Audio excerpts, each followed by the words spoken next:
BY Vijayendra ಹಾಗೂ ಬಸನಗೌಡ ಪಾಟೀಲ್ ಯತ್ನಾಳ್ ಒಂದೇ ಪಕ್ಷದಲ್ಲಿದ್ದಾರೆ, ಒಂದೇ ಸಿದ್ಧಾಂತವನ್ನು ಪ್ರತಿಪಾದಿಸ್ತಾರೆ. ಆದಾಗ್ಯೂ ಕೂಡ ಒಂದಷ್ಟು ಮನಸ್ತಾಪಗಳಿದ್ದಿರಬಹುದು.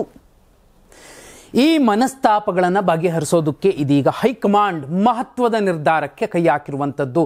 ಸೆಪ್ಟೆಂಬರ್ 18 ಮತ್ತು 19ರಂದು ಬೆಂಗಳೂರಿನಲ್ಲಿ ಚಿಂತನ ಮಂಥನ ಸಭೆಯನ್ನು ಆಯೋಜಿಸಲಾಗಿದೆ.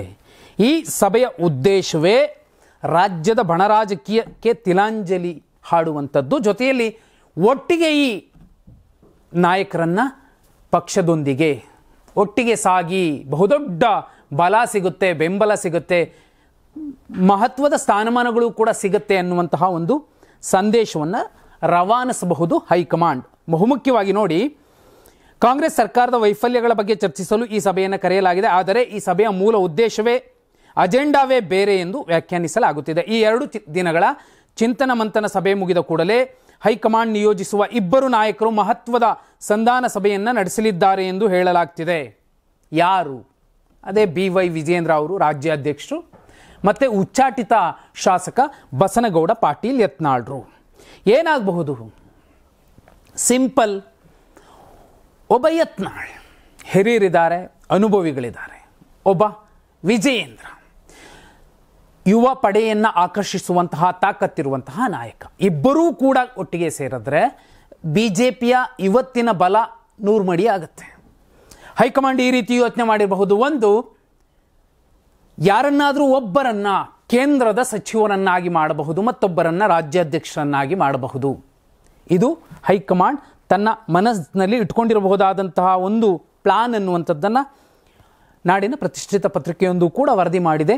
ಇಲ್ಲಿಗೆ ವಿಜಯೇಂದ್ರ, ಅಲ್ಲಿಗೆ ಯತ್ನಾಳ್ ಅನ್ನುವಂತಹ ಒಂದು ಸುದ್ದಿಯನ್ನು ಬಿತ್ತರಿಸಿರುವಂಥದ್ದು. ಆದರೆ ಯತ್ನಾಳ್ರು ಕೇಂದ್ರ ಸಚಿವರಾಗಿ ರಾಜ್ಯದಲ್ಲಿ ಇನ್ನಷ್ಟು BJPಗೆ ಬಲವನ್ನು ತುಂಬಿದ್ರೆ ನೋ ಡೌಟ್ BJPಗೆ ಲಾಭ ಆಗತ್ತೆ. ಅದೇ ರೀತಿ ಯತ್ನಾಳ್ ಮತ್ತು ವಿಜಯೇಂದ್ರ ಇಬ್ಬರೂ ಕೂಡ ಒಟ್ಟಿಗೆ ಸಾಕ್ತಾರೆ ಅನ್ನೋದಾದರೆ ಆ ಬಲವನ್ನು ಅಥವಾ ಆ ವೇಗವನ್ನು, ಆ ಶಕ್ತಿಯನ್ನು ತಡೆಯೋದಕ್ಕೆ ಯಾರಿಂದಲೂ ಸಾಧ್ಯವಾಗೋದಿಲ್ಲ, ಕಷ್ಟ ಆಗುತ್ತೆ. ಈಗ ಇತ್ತೀಚೆಗೆ ವಿಜಯೇಂದ್ರ ಅವರು ರಾಜ್ಯಾಧ್ಯಕ್ಷರಾದ ಮೇಲೆ, ಯತ್ನಾಳ್ರ ಉಚ್ಚಾಟನೆ ಆದಮೇಲೆ ಈ ಒಂದು ಅಧ್ಯಾಯ ಏನಿತ್ತು, ಒಂದು ಸಣ್ಣ ಬೇಸರದ ಅಧ್ಯಾಯ ಅಂತ ಕನ್ಸಿಡರ್ ಮಾಡಿದ್ರು ತೊಂದರೆ ಇಲ್ಲ.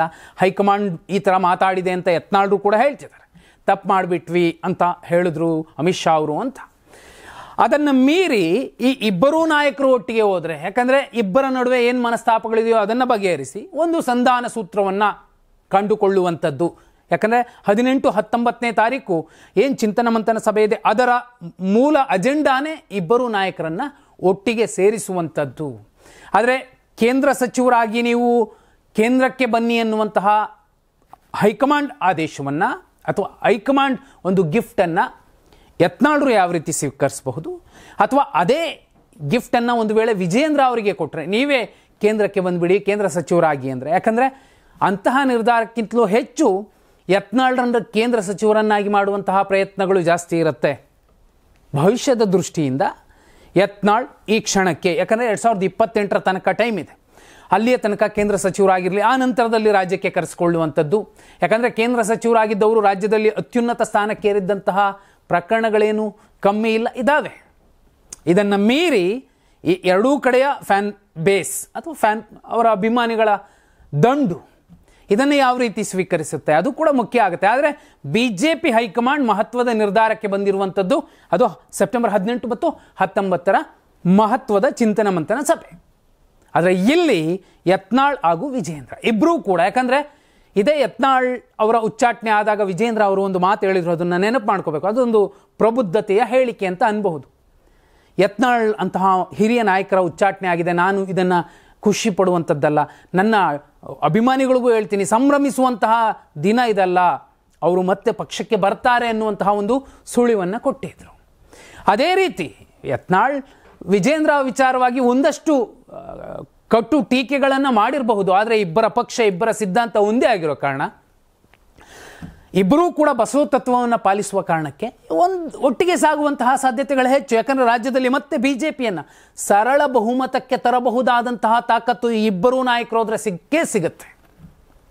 ಆ ಕೆಲಸ ಆಗಬಹುದಾ? ಯತ್ನಾಳ್ ಟೀಮ್ ಇದನ್ನು ಒಪ್ಕೋಬಹುದಾ? ಅಥವಾ ಯತ್ನಾಳ್ರು ಖುದ್ದಾಗಿ ಇಲ್ಲ ಒಟ್ಟಿಗೆ ಸಾಗೋಣ ಅನ್ನುವಂತಹ ಒಂದು ಏನಾದರೂ ಒಂದು ಇರಾದೆಯನ್ನು ಆಶೆಯನ್ನು ವ್ಯಕ್ತಪಡಿಸಿದ್ರೆ BJPಯ ಬಲವನ್ನು ರಾಜ್ಯದಲ್ಲಿ ಕಟ್ಟಿ ಹಾಕೋದು ಅಸಾಧ್ಯದ ಮಾತಾಗಬಹುದು. ಸರಳ ಬಹುಮತ ಏಕಾಂಗಿಯಾಗಿ BJP ಗಳಿಸುವಂತಹ ಸಾಧ್ಯತೆಗಳನ್ನು ಕೂಡ ತಳ್ಳಿ ಹಾಕುವಂತಿಲ್ಲ. ನೀವೇನಂತೀರಾ? ಕಮೆಂಟ್ ಮಾಡಿ.